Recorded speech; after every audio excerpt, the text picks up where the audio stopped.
ಬ್ರಿಟಿಷರು ಭಾರತೀಯರಿಗೆ ಹಾಕಿದ ಸವಾಲು, ನೀವು ನಿಜವಾದ ಭಾರತೀಯರೇ ಆಗಿದ್ದರೆ ನಿಮ್ಮದೇ ಆದ ಸಂವಿಧಾನವನ್ನು ರಚನೆ ಮಾಡಿಕೊಳ್ಳಿ. ಇದನ್ನು ಸ್ವೀಕರಿಸಿದ ಭಾರತೀಯರು ಆಯ್ಕೆ ಮಾಡಿದ್ದು ಡಾಕ್ಟರ್ ಬಿ.ಆರ್. ಅಂಬೇಡ್ಕರ್ ಮತ್ತು ಡಾಕ್ಟರ್ ರಾಜೇಂದ್ರ ಪ್ರಸಾದ್ ರವರನ್ನು. ಕರಡು ಸಮಿತಿಯ ಅಧ್ಯಕ್ಷರಾದ ಅಂಬೇಡ್ಕರ್ ಅವರು 299 ಜನ ಸದಸ್ಯರನ್ನು ಒಳಗೊಂಡ ಸಮಿತಿ ರಚಿಸಿದರು. ಡಿಸೆಂಬರ್ 9, 1946ರಲ್ಲಿ ಅದರ ಪ್ರಥಮ ಅಧಿವೇಶನ ನಡೆಯಿತು.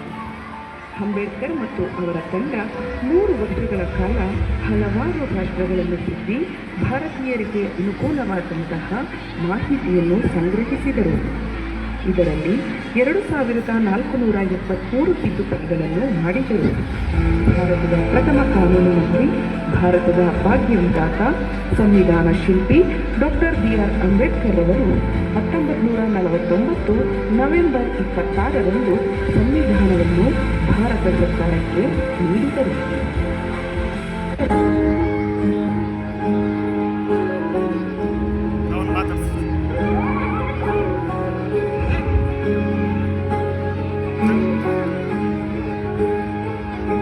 ಈ ಕಡೆ ಬರಿಯ